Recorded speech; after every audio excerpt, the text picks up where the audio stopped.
Doddie sat on the front steps of Grandma's porch, watching the girls across the street play skip the rope. The biggest girl, Mary Perino, was swinging one end of the rope and telling her sister Pauline how to run in and jump. She was very bossy. "Run in now, Pauline. Jump. Hurry. Jump higher next time or you'll miss. There. See, I told you so." Doddie didn't like bossy girls, so she started thinking about home, the farm where she had lived with her older sisters and her dad. They weren't bossy. Everyone had his own chores to do. Hers had been to water the baby ducks and turkeys. She wondered who was taking care of them while she was gone.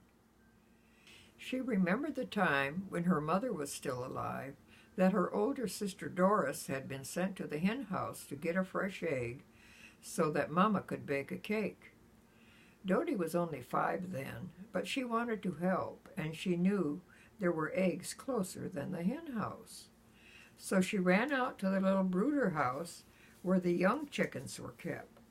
She hurriedly snatched an egg from under the roost and ran as fast as she could back to present it to Mama. She was back before Doris had had time to go all the way to the hen house. Mama was amazed. She had said, "Doddie, how did you get an egg so soon?" When Doddie told her it was from the brooder house, Mama said, "But there are no eggs there. Those chickens are too young to lay." "Yes, there are eggs there," Doddie said. "I knew there were eggs there because I saw them yesterday." "But how did you get in?" Mama asked. "The latch is too high for you to reach." "I know," Doddie said, "so I went in where the little chickens go in." Mama could hardly believe it. "You mean that you crawled through that little tiny trap door that the chickens go in and out? I didn't even know you could get through that little door." Mama seemed to be scolding her when she only wanted to be helpful. She had thought Mama would be so pleased because Mama needed the egg right away to finish making her cake. Maybe she shouldn't have tried to help. All the questions and confusion she was causing. Maybe Mama was mad at her for crawling in that little door. It hadn't been easy. She had had to shoo the curious chicks back while she wriggled herself through. Maybe Mama didn't even want that little egg. Before Doddie had time to turn away, Mama said, "Oh, Doddie, thank you for the egg. You went to so much trouble to get it for me." Cautiously, Doddie asked, Is it too small?" Mama hugged her and said, "No, honey, it's just right." The lump that had started to form into Doddie's throat dissolved as she ran out to play. The noise from across the street had stopped. The girls had just noticed her. Pauline Perino and Angie Sapolsky came running to greet her. They were the same age as she was, and the 3 girls had become good friends last summer when she had visited Grandma. Mary Perino just stared. Then she too came across the street. "When did you get here?" she asked Doddie. "Last night. My dad brought me." "Oh," said Mary Perino, still staring. "You live on a farm, don't you?"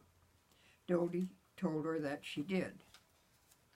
"I don't like the farm," Mary Perino said firmly.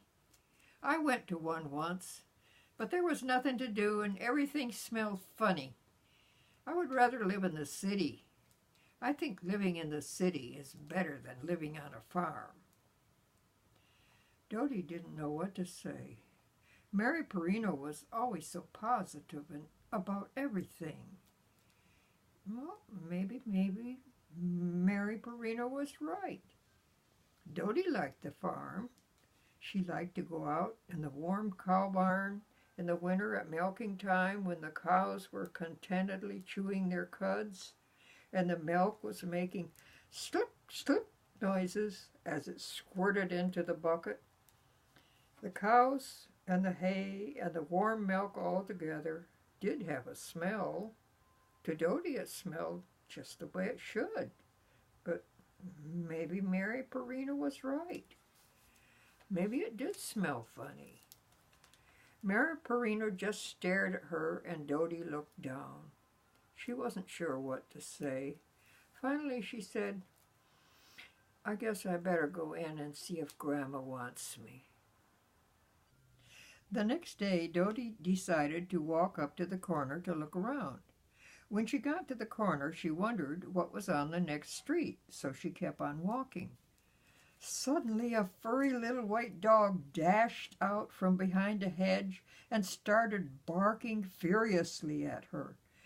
She ran, and he chased her, yap, yap, yapping at her heels. Her heart pounded as she ran and ran. Finally, the little dog stopped chasing her. But nothing on this street was familiar. She wanted to go back to Grandma's house, but the little dog was between herself and Grandma's, so she just kept on going. As she walked on, she thought about the old white gander at home that had always chased her. He never chased anyone else. But whenever she went near him, he would spread out his wings, stick out his tongue, and come hissing at her. She always ran screaming back to the house. Daddy kept telling her that the gander had her buffaloed, that she had to learn how to hold her ground. Oh, why couldn't she tell that gander to shoo off and make him do it like everyone else could? Finally, she came to another corner and was able to find her way back to Grandma's street. Mary Perino was out in front. "Where have you been? Your grandma was looking for you. You shouldn't have gone so far away. What were you doing?" Doddie wished Mary Perino hadn't been there. Why did she always have to be in on everything? Always telling everyone what to do and how to do it. She was such a know-it-all. "Where were you, anyway?" demanded Mary Perino. "I was lost," said Doddie wearily. She felt sorry that she had caused Grandma to worry. It seemed like everything she did came out wrong, and Mary Perino was always there with an "I told you so." She wished she could tell Mary Perino to shove off. The rest of the day, Doddie stayed on Grandma's porch. The children on the street were playing, and Mary Perino's loud voice could be heard above the others. Doddie tried not to listen, but that domineering voice, always bossing the younger girls, was hard to shut out. The following day was Wednesday, and Grandma said they would visit Uncle George and Aunt Ann. They would ride the streetcar because it was a long way. As the streetcar rattled and jolted along with the sparks flying from the line overhead, Doddie sat next to the window watching the city scenes. The houses all looked alike except for the colors they were painted. Some had little tiny patches of green grass, others had none at all, and there seemed to be pavement everywhere. Some people had their sprinklers on, and the water on the hot pavement had a smell all its own.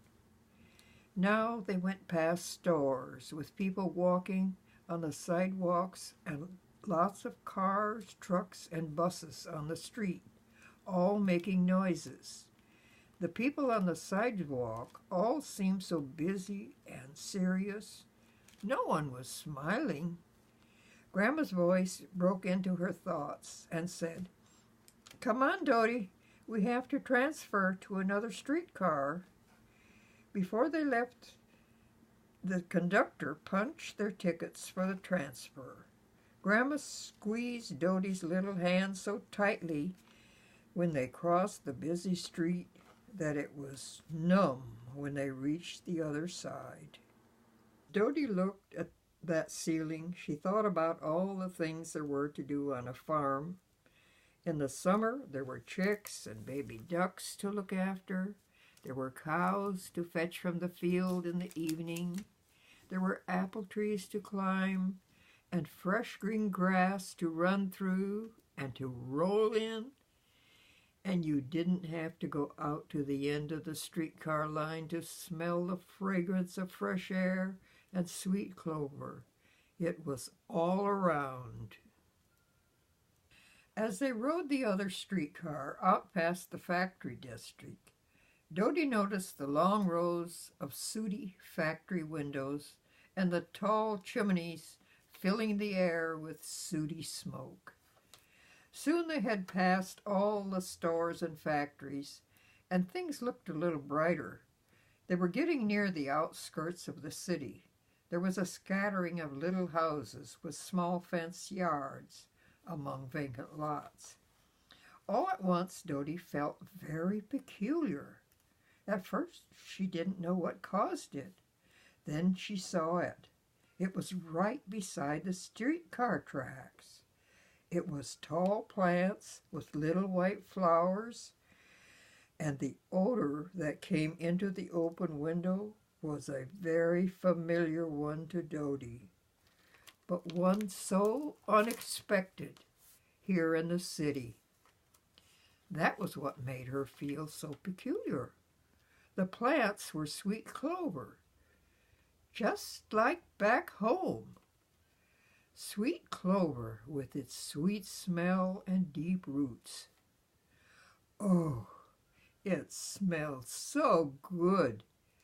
While she was breathing in that wonderful aroma, memories of home flooded over her, of running through huge clumps of sweet clover with Toby, her dog, bounding along beside her. Suddenly she felt her stomach tighten up into a small little knot, and she didn't feel good at all. Just then the conductor called, "End of the line, everybody out."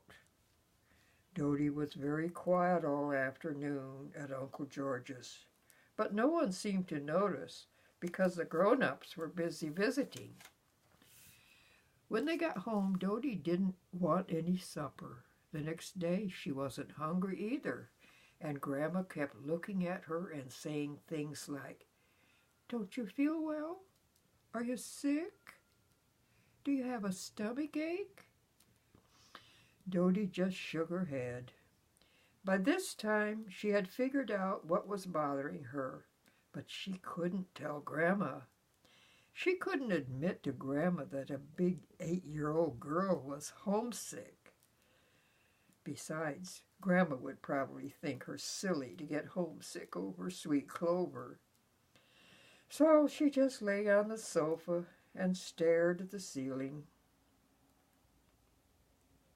Mary Perino's loud voice came in the open door, and Doddie thought about Mary Perino's bossiness. How much like that old white gander Mary Perino was, always a hissin' and a flappin'. All at once Doddie knew what she had to do.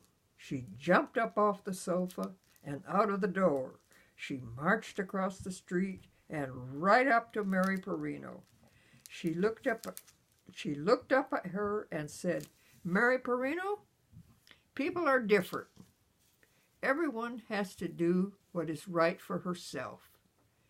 Maybe the city is better for you. Maybe the farm does smell funny to you.